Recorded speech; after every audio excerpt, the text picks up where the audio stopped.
Just another beautiful day in Colorado. Today we're going to be fishing Pueblo in the middle of town. They have a river that runs right through, so I'm going to be using my domino spinner, and my dad's just going to be using ordinary spinners. Fishing downtown Pueblo on a warm winter day, where the chill in the air feels refreshing, not miserable, and the sun actually does its job. You've got the Arkansas River flowing right through the heart of town. And with the winter crowd staying cozy indoors, it feels like the river is all yours. Add a domino spinner to your tackle box, and now you're cooking with gas. First off, let's talk about the spinner. If you haven't tried one out yet, you're missing out. A domino spinner is like the secret weapon of fishing. It's flashy enough to grab the attention of trout, but subtle enough not to spook them. Perfect for winter fishing. Tie one on, cast it out, and let the current do its thing. The way it wobbles and spins in the water, trout can't resist it. The Arkansas in winter is a different kind of beauty.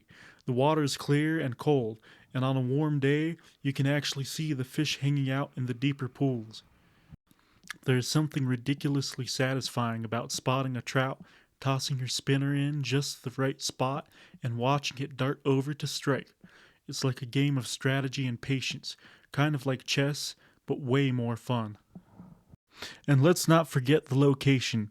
Downtown Pueblo's got this cool mix of urban and natural vibes. You've got old bridges, bits of street art, and the soft sound of the river cutting through it all. It's quiet, except for the occasional duck quacking or the faint hum of a car in the distance. You're in the middle of the city, but it doesn't feel like it. When you hook a fish, it's a rush. The first tug on the line, the fight as the trout tries to shake free, and the moment you reel it in, it never gets old. On a warm winter day, the fish are a little more active, so the chances of landing a decent sized one are pretty good. Plus, catching trout on a domino spinner feels extra satisfying, like you've cracked the code.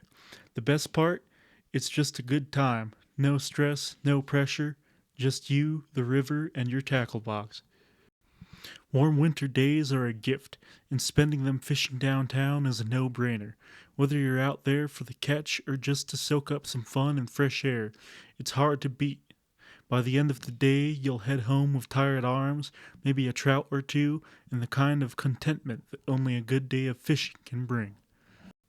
Trout fishing in downtown Pueblo, specifically along the Arkansas River, is a unique experience that combines the convenience of an urban setting with the tranquility of nature. The stretch of river running through Pueblo is part of the Arkansas River tailwater, which flows out of the Pueblo Reservoir. Thanks to consistent flows and mild temperatures from the dam release, it provides excellent year-round trout fishing, even in winter. The Arkansas River in Pueblo is a tailwater fishery, meaning the water is nutrient rich and supports healthy populations of fish. Rainbow and brown trout are the primary species anglers target here. The trout can range from smaller, feisty ones to trophy-sized fish over 20 inches, especially in well-managed areas. The river winds through parks, under bridges, and alongside paved trails, making it easily accessible. The downtown section has been improved with fishing in mind, featuring pools, riffles, and runs, perfect for trout to feed and hide. The clear water makes the sight fishing possible on sunny days, which adds to an exciting challenge to your outing.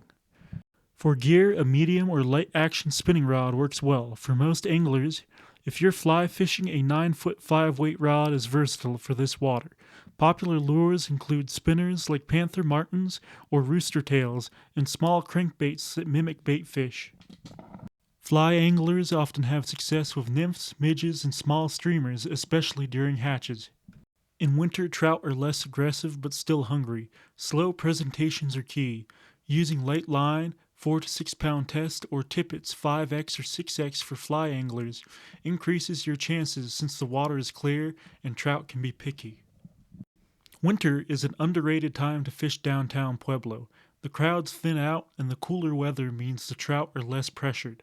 Thanks to the dam's constant flow, the water stays at a temperature that keeps the fish active, even when the surrounding air is cold. Spring and fall brings hatches that make fly fishing particularly rewarding, with trout eagerly rising to dry flies In summer, fishing early or late in the day avoids the heat and keeps you in the action.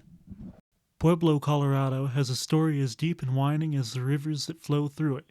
Sitting at the junction of the Arkansas River and Fountain Creek, Pueblo has always been about water.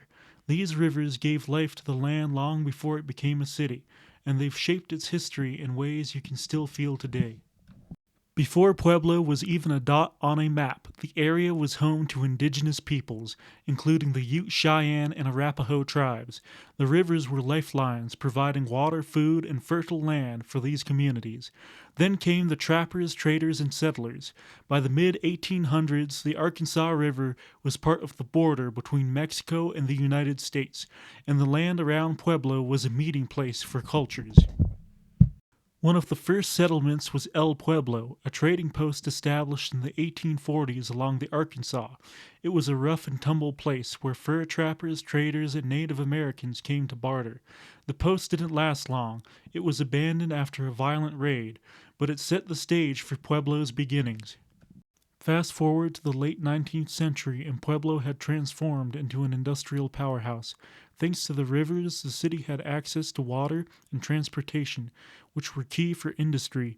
The Arkansas River, in particular, became a workhorse, powering mills and carrying goods. Pueblo earned the nickname Steel City because of the Colorado Fuel and Iron Company, CF&I, which became one of the largest steel producers in the country. Immigrants from all over the world, Italy, Mexico, Slovenia, and more, flocked to Pueblo for jobs. The rivers didn't just bring money, they brought people and opportunity. But the rivers weren't always kind. In 1921, Pueblo faced one of the worst natural disasters in Colorado history. When the Arkansas River flooded, the water rose fast and furious, wiping out homes, businesses, and lives. It was a devastating blow, but it also led to major changes. The flood spurred the creation of levees, dams, and reservoirs, including the Pueblo Reservoir, which now helps control the river and provide water to the region. Today, the Arkansas River is a centerpiece of the city in a different way. The historic Arkansas River Walk of Pueblo, HRP, turned part of the river into a downtown attraction, with trails, shops, and restaurants lining its banks. Fountain Creek, once neglected, is also seeing efforts to restore its natural beauty and health. The rivers of Pueblo aren't just part of its history, they're part of its identity. They connect the city to its past, from the days of trading posts and steel mills to the modern era of revitalization and recreation. Whether you're fishing in the Arkansas, walking along the river walk, or learning about the city's heritage, the rivers are always there, quietly flowing through it all. Walking through the park, it's easy to see why it's such a beloved spot. The river winds through a beautifully designed space filled with bridges, fountains, and sculptures. Paved trails follow the water's edge, perfect for a leisurely stroll or a bike ride. You can even take a gondola ride on the river, adding a touch of charm to your visit. The park is lined with restaurants, shops, and event spaces, making it a hub for both locals and tourists. Grab a bite to eat one of the cafes or enjoy an outdoor concert during one of the many events held there throughout the year. The Riverwalk isn't just a park, it's a gathering place, from farmers markets and art festivals to holiday parades and fireworks shows. It's where Pueblo comes together to celebrate. It's also a reminder of the city's resilience and ingenuity, turning a once devastated area into a vibrant community space. It seems like today wasn't a very good day. We didn't see any other anglers or fly fishermen catching anything, but this was our last catch, which it's a fairly decent sized rainbow trout.